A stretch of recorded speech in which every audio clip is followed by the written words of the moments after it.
I think it became very highlighted when we got into this whole thing about same-sex marriage. Okay.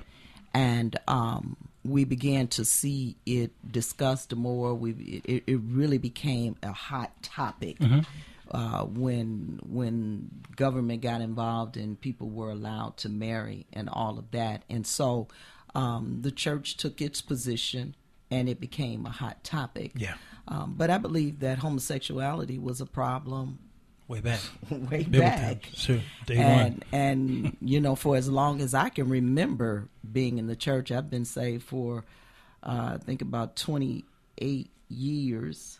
And I always saw someone effeminate in the church. Absolutely. Well before it came on the news, well before it became a state issue and all of that. There was always somebody effeminate in the church. Absolutely.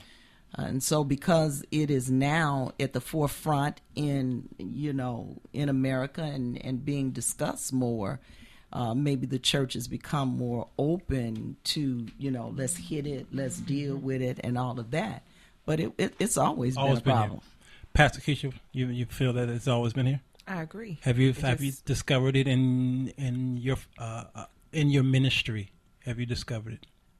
Yes. You see it more now, or have you? It's more open, as the Apostle Peters mentioned. Back in the day, it was just geared toward the men as down low, and it was kept as a secret. Sure. But now, as she mentioned, because government has, you know, publicized and have given rights and authority to individuals, so it's come more outward, if you will. But it's always been there. You agree, Al? Well, I think that the media has used its platform to project the agenda. It's an ancient issue, right? It's no longer. It's older than the oldest profession in the world, if you ask me. If you look at history, if you take a deep look at Eurocentric history, especially, you'll see that many of the great conflicts that have taken place, homosexuality is not far away from it. Even in Asian history and Asian culture, samurai soldiers, it's been alluded to or even written by some historians that the samurai loved their brother samurais, and they only copulated with women for procreation purposes. Yeah. So it's an old issue. The thing was, they kept it in place and in check. And now it's like a wild animal. Who let the dogs out, if you will. Sure. And I've seen hieroglyphics in the caves where you saw two men, you know, and so I even heard historians say Rome fell part because of homosexuality.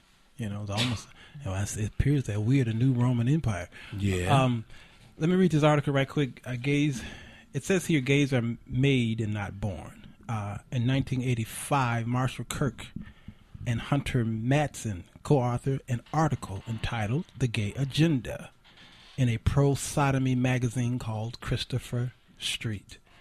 In short, the article emphasized the strategic importance of shifting the central issue in the debate over homosexuality away from sodomy and towards a sexual pseudo-identity called gay. So they didn't want you to say sodomy and gay. They didn't want you to say homosexuality and sodomy. They didn't want you to put that together, basically.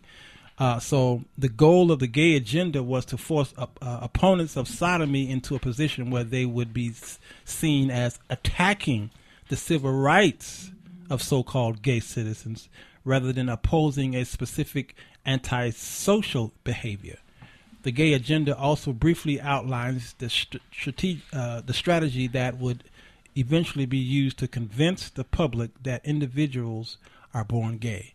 So, Pastor Peters, it appears to me that there is an agenda, but they want you not to think the way you're supposed to be thinking. Really, they want you to not think of anything sodomite wise, okay? And they want you also to know that it is their civil rights that you are fighting against, and you should stop it. And I've even heard them say that just like the African Americans got their civil rights, why can't we have ours? So now they're trying to put the importance of civil rights as far as blacks having equal rights. I think that is so atrocious. Have you noticed that? And what would be your response? Yeah, I think that going back to what I said, because of how the subject is now being addressed, it is now being addressed from the standpoint of we have a right to be with whom we want to. We have a right to marry. We have a right to certain benefits that heterosexuals have. So now it is not a situation where it's now, are we looking at, is this something that is right in the eyes of God? But now it's now turned based on how it is being positioned by media, the government, the state. It's now being looked upon as a right. Is this my civil right? And there is a move away from, is this viewed as correct or right in the eyes of God? So when you talk about it, are you talking about it from a civil standpoint, or are you talking about it from a divinity standpoint? That's good. That's good. And there's a lot of emphasis now from the standpoint of civil. Yeah. Because it's not just now whether or not homosexuals are saying, you know, what you say about me is wrong. It's about, I have some rights now. I want my rights. Absolutely. Now. Absolutely. Pastor. And the only thing I'm going to say to that, that's where I was going to come from, when the individual, my freedom of speech, freedom of expression, as opposed to what does the word of God say. Yeah, that's good. There's a group called GLAAD, GLAAD. Y'all have heard of them, right? They are a gay group. They've been around a long time. A long time, and they are proponents of the LGBT community. Well, they have a website where a lot of most homosexuals go to in order to know how to fight against those who fight against them, or to defend. Okay, it's like our apologetics websites that we have as Christians. And they gave statistics on the media, which ones are good to watch and which ones not good to watch. And believe it or not, when I look at this site, I'm saying I really felt bad, because I'm like, we Christians don't even have anything like this. This is amazing. It says here in the alpha, you can kind of see from behind me. Says for the first time. I'm on your side. I'm not behind over you. my shoulder. I know. See, it's hard for me to say things in front of Alvin. For the first time in the Network Responsibility Index, 3 different networks earned an excellent grade for homosexuality, for homosexuals. Okay, ABC Family, HBO, and MTV are considered excellent stations for the homosexual agenda. Okay, all right, because you see, if you watch some of the shows, you'll see it's very gay friendly. Yeah, Extremely. But there actually is a site that I forget the address to the site, but there's a legal not-for-profit organization, the Association for, I can't think of the name of it, I'll look it up though, that has a similar site for that, because there's now a need for it. As a result of this, they've now combated with the need for it. Wow. There are people in place that watch networks, they bird dog, they look at it, and they come back and offer reports. You hear it on another radio network that's located downtown, attached to a institute by DL, and you know the rest, DL Moody, and they allot for that, and they provide an avenue for that, for that same purpose. The problem is they're not as adamant as we are. Sure. This country has taken advantage of its Christian heritage and its Christian dominance that now it is taken for granted. Absolutely. You look at ABC, which is owned by Disney, Walt Disney. Yes, Walt Disney is extremely gay friendly. Okay, I've been to Walt Disney World, and you know it when you walk in the door. And they even started implementing them in their cartoons. So they got so ABC Family, of course, ABC is a Walt Disney, so of course it's excellent to them. Then under excellent is good. So the CW network, Fox, NBC, FX, and Showtime is considered good for the LGBT community. And then adequate would be CBS, TLC in USA. And the failing grade goes to A&E. Really? The Arts and entertainment? Yeah. Wow. The History Channel. Really? Oh, I see why that is, because a lot of their documentaries are based around, it's almost like they're attacking. Yeah. And then TNT. Well, they're challenging it. The History Channel does try to scientifically challenge exactly. that thing. But they're well-rounded. Even though you may disagree with them, they're very well-rounded. At least you can listen to their argument. Yeah, absolutely. Now, do you, when we talked about sex right before we got deeper into this, the situation about sex, there are a lot of sex offenders. I want to know sex offenders website, and it says, do you want to find out how many sex offenders are within a 1 mile radius of your house? Yeah, there was 58 within a 1 mile radius of my home. Okay, right there, and they gave you the name of the person and their address. So they have no rights. Well, privacy. Oh, no, they don't, and they do not. And there was one city where they actually put a sign in their yards. It says this is a sex offender's home. Unfortunately, if it's just that one person, but yet there's a group of people live, his family may live there, and so anybody who walks out of that house can be tagged, labeled, or tagged.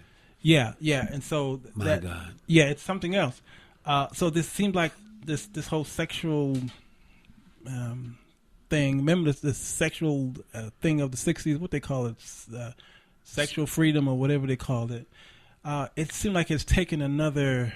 The revolution was a sexual revolution. Yeah, it's transformed into something else. It's not evolving; it's devolving into in my opinion, a very mean and barbaric state. Yeah, it's deep. So Bishop Samuel Butts called me from Daytona Beach, a good friend of mine. I went to school with him. Yes, well, there's a lot of Butts family out there, Alvin. There's a lot. Yeah. There's a famous Butts family right here in Chicago. Yeah. He's a singer, a recording artist. Forgot his name. Same first name as yours. Walter Butts. That's him. Thank you. That's him. Walter Butts, who married my cousin, believe it or not. Okay. Yeah, we married, her name is Bowman. You know the Bowmans. Okay. Yes, absolutely. Yes. Well, anyway, he said it that it's not the same family because there's a lot of Butts two T's, family. one T's. Yes. Oh yeah, I know quite a few different Butts. Butts families. The Butts family. Yes. So, Bishop Butts, Samuel Butts, he called me and told me he listened to the show and he thanked me for talking about it. But he wanted me to ask the question about the term abomination. Pastor Keisha and Pastor Peters. What does abomination mean? What is that? Fatality. Yeah. What do you think it is? I mean, because it seems like the Bible mentions it, but it always mentions it in such a abominable way. Yeah, it seems like when you make the Bible gives a list, then it says, but this one right here is an abomination. So what would that be? Any one of you? I think that the thing that comes to my mind is the scripture that talks about discord amongst the brother being an abomination to God. So it's the thing that really sickens him. He abhors it. And so when we start thinking about something like that being an abomination, I mean, as it relates to homosexuality or whatever, it's not the only thing that's abominable to God. Yeah, okay. And it goes against the grain of what God has instituted. No, let's talk about discord amongst the brethren. God is a God of unity. And so anything that disunifies, anything that does something of that nature causes a split, causes a division, causes that is abominable to God. And I think from the standpoint of homosexuality and putting two